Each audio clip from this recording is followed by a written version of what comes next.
Good morning, Parkside. Welcome to this week's encouragement video. Thanks for tuning in. Hey, this year at Parkside, we've been talking a ton about a culture of discipleship where it's just normal that Christians would be making disciples as they go.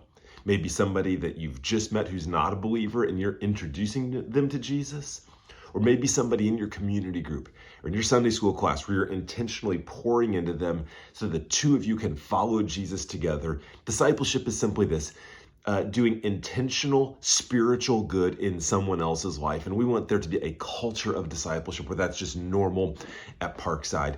And so in 2 weeks, we're launching a brand new sermon series in the book of 1 Timothy that will be focused on this exact thing. A culture of discipleship. Let me just share a snapshot of that with you because I'm so excited for it. I hope you could hear it in my voice. We've been talking so much about this and we are excited to see it in 1 Timothy. 1 Timothy chapter 1, verse 2. Here's what Paul writes. To Timothy, my true child in the faith. His true child in the faith. Did you hear that? That's a discipling relationship.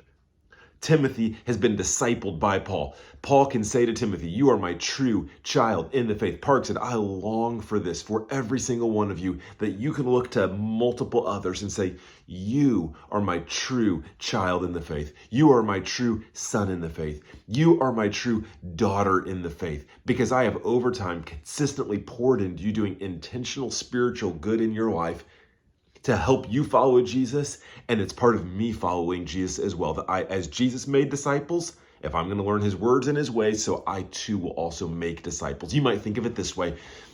If a fruit tree is not bearing any fruit, I've got a peach tree in my side yard, it's not bearing any peaches this year. It means one of two things. One, it's unhealthy, or two, it's very immature. It might be a baby tree and it's just not brought about fruit yet, or it might be diseased, sickly, and it's not bearing fruit. So it is in our spiritual lives as well. God calls us to make disciples. And if we're not, it means either we're immature and we're baby Christians, and the goal is we would grow into maturity and make disciples and reproduce, because healthy things do reproduce and grow and make others like them. Or perhaps we're unhealthy, we're sickly, and we've gotten used to being diseased, and we need to find a remedy and health in our spiritual lives. Parks, I'm excited about this vision from God's word for our church, that we go forward making disciples as Jesus has commissioned us, both here in this area, around Indianapolis, to the ends of the earth.